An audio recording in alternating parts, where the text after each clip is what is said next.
Eu, Tiago, servo de Deus e do Senhor Jesus Cristo, envio saudações a todo o povo de Deus espalhado pelo mundo inteiro.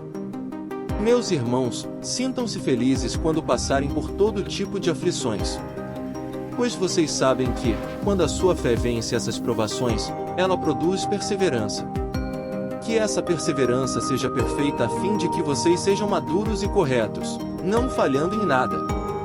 Mas, se alguém tem falta de sabedoria, peça a Deus, e Ele a dará porque é generoso e dá com bondade a todos.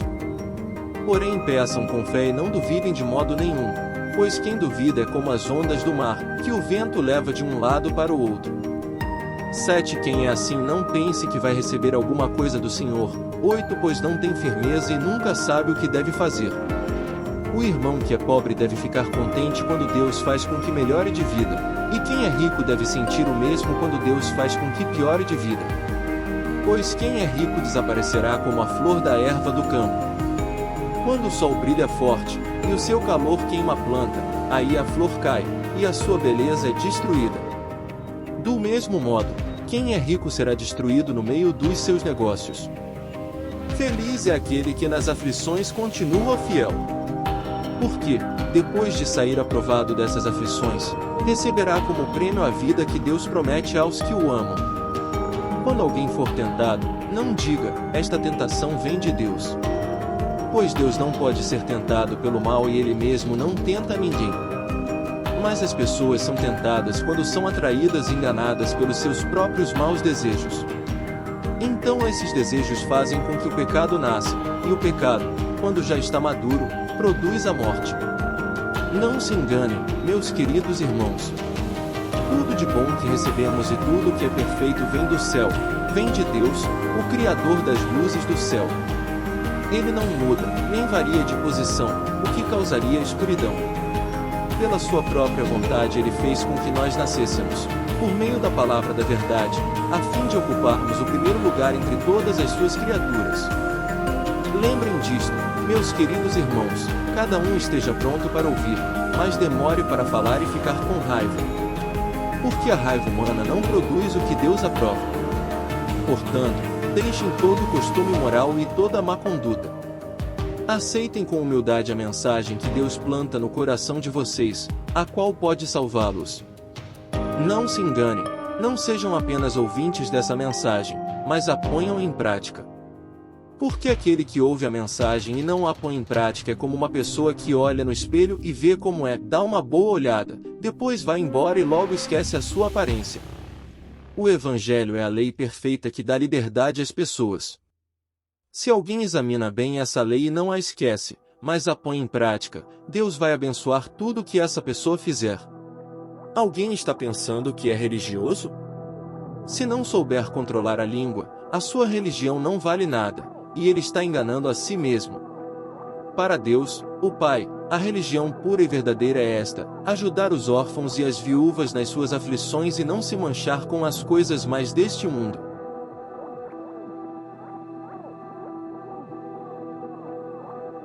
Meus irmãos, vocês que creem no nosso glorioso Senhor Jesus Cristo, nunca tratem as pessoas de modo diferente por causa da aparência delas.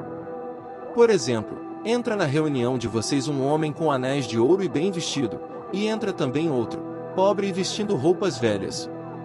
Digamos que vocês tratam melhor o que está bem vestido e dizem: este é o melhor lugar, sente-se aqui, mas dizem ao pobre: fique de pé ou sente-se aí no chão, perto dos meus pés. Nesse caso vocês estão fazendo diferença entre vocês mesmos e estão se baseando em maus motivos para julgar o valor dos outros. Escutem, meus queridos irmãos. Deus escolheu os pobres deste mundo para serem ricos na fé e para possuírem o reino que Ele prometeu aos que o amam. No entanto, vocês desprezam os pobres. Por acaso, não são os ricos que exploram vocês e os arrastam para serem julgados nos tribunais? São eles que falam mal do bom nome que Deus deu a vocês. Se vocês obedecerem à lei do reino, estarão fazendo o que devem, pois nas Escrituras Sagradas está escrito: ame os outros como você ama a você mesmo. Mas, se vocês tratam as pessoas pela aparência, estão pecando, e a lei os condena como culpados. Porque quem quebra um só mandamento da lei é culpado de quebrar todos. Pois o mesmo que disse, não cometa adultério, também disse, não mate. Mesmo que você não cometa adultério, será culpado de quebrar a lei se matar. Falem e vivam como pessoas que serão julgadas pela lei que nos dá a liberdade. Quando Deus julgar, não terá misericórdia das pessoas que não tiveram misericórdia dos outros. Mas as pessoas que tiveram misericórdia dos outros não serão condenadas no dia do juízo final. Meus irmãos, que adianta alguém dizer que tem fé se ela não vier acompanhada de ações? Será que essa fé pode salvá-lo? Por exemplo, pode haver irmãos ou irmãs que precisam de roupa e que não têm nada para comer. Se vocês não lhes dão o que eles precisam para viver, não adianta nada dizer, que Deus os abençoe. Vistam agasalhos e comam bem. Portanto, a fé é assim, se não vier acompanhada de ações, é coisa morta. Mas alguém poderá dizer, você tem fé, e eu tenho ações. E eu respondo, então me mostre como é possível ter fé sem que ela seja acompanhada de ações. Eu vou lhe mostrar a minha fé por meio das minhas ações. Você crê que há somente um Deus? Ótimo! Os demônios também creem e tremem de medo. Seu tolo! Vou provar-lhe que a fé sem ações não vale nada. Como é que o nosso antepassado Abraão foi aceito por Deus? Foi pelo que fez quando ofereceu o seu filho Isaque sobre o altar. Veja como a sua fé e as suas ações agiram juntas. Por meio das suas ações, a sua fé se tornou completa. Assim aconteceu o que as Escrituras Sagradas dizem, Abraão creu em Deus, e por isso Deus o aceitou. E Abraão foi chamado de amigo de Deus. Assim, vocês veem que a pessoa é aceita por Deus por meio das suas ações e não somente pela fé. Foi o que aconteceu com a prostituta Raabe, quando hospedou os espiões israelitas e os ajudou a sair da cidade por outro caminho. Deus a aceitou pelo que ela fez. Portanto, assim como o corpo sem o espírito está morto, assim também a fé sem ações está morta.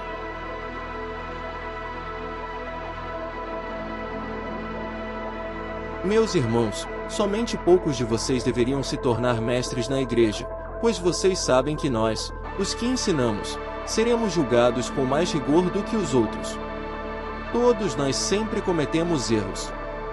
Quem não comete nenhum erro no que diz é uma pessoa madura, capaz de controlar todo o seu corpo. Até na boca dos cavalos colocamos um freio para que nos obedeçam e assim fazemos com que vão aonde queremos. Pense no navio, grande como é, empurrado por ventos fortes, ele é guiado por um pequeno leme e vai aonde o piloto quer. É isto que acontece com a língua. Mesmo pequena, ela se gaba de grandes coisas. Vejam como uma grande floresta pode ser incendiada por uma pequena chama. A língua é um fogo. Ela é um mundo de maldade, ocupa o seu lugar no nosso corpo e espalha o mal em todo o nosso ser. Com o fogo que vem do próprio inferno, ela põe toda a nossa vida em chamas. O ser humano é capaz de dominar todas as criaturas e tem dominado os animais selvagens, os pássaros, os animais que se arrastam pelo chão e os peixes. Mas ninguém ainda foi capaz de dominar a língua. Ela é má, cheia de veneno mortal, e ninguém a pode controlar. Usamos a língua tanto para agradecer ao Senhor e Pai como para amaldiçoar as pessoas, que foram criadas parecidas com Deus. Da mesma boca saem palavras tanto de agradecimento como de maldição. Meus irmãos, isso não deve ser assim. Por acaso pode a mesma fonte jorrar água doce e água amarga? Meus irmãos, por acaso pode uma figueira dar azeitonas ou um pé de uva dar figos? Assim, também, uma fonte de água salgada não pode dar água doce. Existe entre vocês alguém que seja sábio e inteligente? Pois então que prove isso pelo seu bom comportamento e pelas suas ações, praticadas com humildade e sabedoria. Mas, se no coração de vocês existe inveja, amargura e egoísmo, então não mintam contra a verdade, gabando-se de serem sábios. Essa espécie de sabedoria não vem do céu, ela é deste mundo, é da nossa natureza humana e é diabólica. Pois, onde há inveja e egoísmo, há também confusão e todo tipo de coisas más. A sabedoria que vem do céu é antes de tudo pura, e é também pacífica, bondosa e amigável. Ela é cheia de misericórdia, produz uma colheita de boas ações, não trata os outros pela sua aparência e é livre de fingimento. Pois a bondade é a colheita produzida pelas sementes que foram plantadas pelos que trabalham em favor da paz.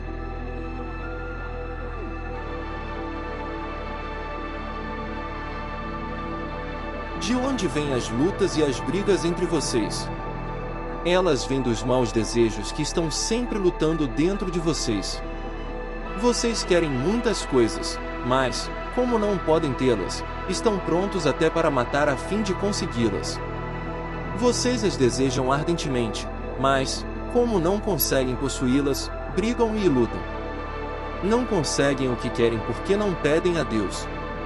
E, quando pedem, não recebem porque os seus motivos são maus. Vocês pedem coisas a fim de usá-las para os seus próprios prazeres.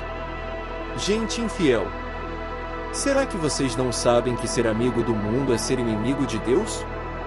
Quem quiser ser amigo do mundo se torna inimigo de Deus. Não pensem que não quer dizer nada esta passagem das Escrituras Sagradas. O Espírito que Deus pôs em nós está cheio de desejos violentos. Porém, a bondade que Deus mostra é ainda mais forte, pois as Escrituras Sagradas dizem: Deus é contra os orgulhosos, mas é bondoso com os humildes. Portanto, obedeçam a Deus e enfrentem o diabo, que ele fugirá de vocês. Cheguem perto de Deus, e ele chegará perto de vocês.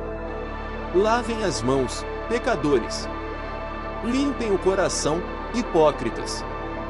Fiquem tristes, gritem e chorem. Mudem as suas risadas em choro e a sua alegria em tristeza. Humilhem-se diante do Senhor, e Ele os colocará numa posição de honra. Meus irmãos, não falem mal uns dos outros. Quem fala mal do seu irmão em Cristo ou o julga está falando mal da lei e julgando-a. Pois, se você julga a lei, então já não é uma pessoa que obedece à lei, mas é alguém que a julga. Deus é o único que faz as leis e o único juiz. Só Ele pode salvar ou destruir. Quem você pensa que é, para julgar os outros? Agora escutem, vocês que dizem: hoje ou amanhã iremos a tal cidade e ali ficaremos um ano fazendo negócios e ganhando muito dinheiro. Vocês não sabem como será a sua vida amanhã, pois vocês são como uma neblina passageira, que aparece por algum tempo e logo depois desaparece. O que vocês deveriam dizer é isto: se Deus quiser, estaremos vivos e faremos isto ou aquilo. Porém vocês são orgulhosos e vivem se gabando. Todo esse orgulho é mau. Portanto, comete pecado a pessoa que sabe fazer o bem e não faz. Agora, ricos, escutem. Chorem e gritem pelas desgraças que vocês vão sofrer.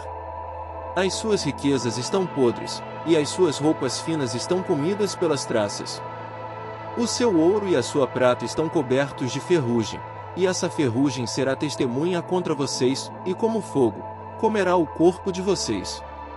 Nestes últimos tempos vocês têm amontoado riquezas e não têm pago os salários das pessoas que trabalham nos seus campos. Escutem as suas reclamações. Os gritos dos que trabalham nas colheitas têm chegado até os ouvidos de Deus, o Senhor Todo-Poderoso. Vocês têm tido uma vida de luxo e prazeres aqui na terra e estão gordos como gado pronto para o matadouro. Vocês têm condenado e matado os inocentes, e eles não podem fazer nada contra vocês. Por isso, irmãos, tenham paciência até que o Senhor venha. Vejam como o lavrador espera com paciência que a sua terra dê colheitas preciosas. Ele espera pacientemente pelas chuvas do outono e da primavera. Vocês também precisam ter paciência. Não desanimem, pois o Senhor virá logo. Irmãos, não se queixem uns dos outros para não serem julgados por Deus. O juiz está perto, pronto para vir. Lembrem dos profetas que falaram em nome do Senhor e os tomem como exemplo de paciência nos momentos de sofrimento. E nós achamos que eles foram felizes por terem suportado o sofrimento com paciência. Vocês têm ouvido a respeito da paciência de Jó e sabem como no final Deus o abençoou. Porque o Senhor é cheio de bondade e de misericórdia. Acima de tudo, meus irmãos, quando vocês prometerem alguma coisa, não jurem pelo céu, nem pela terra, nem por nada mais. Digam somente sim, quando for sim, e não, quando for não, para que Deus não os condene. Se algum de vocês está sofrendo, ore. Se alguém está contente, cante hinos de agradecimento. Se algum de vocês estiver doente, que chame os presbíteros da igreja, para que façam oração e ponham azeite na cabeça dessa pessoa em nome do Senhor. Essa oração, feita com fé, salvará a pessoa doente. O Senhor lhe dará saúde e perdoará os pecados que tiver cometido. Portanto, confessem os seus pecados uns aos outros e façam oração uns pelos outros, para que vocês sejam curados. A oração de uma pessoa obediente a Deus tem muito poder. O profeta Elias era um ser humano como nós. Ele orou com fervor para que não chovesse, e durante 3 anos e meio não choveu sobre a terra. Depois orou outra vez, e então choveu, e a terra deu a sua colheita. Meus irmãos, se algum de vocês se desviar da verdade, e outro fizer voltar para o bom caminho, lembrem disto: quem fizer um pecador voltar do seu mau caminho salvará da morte esse pecador e fará com que muitos pecados sejam perdoados.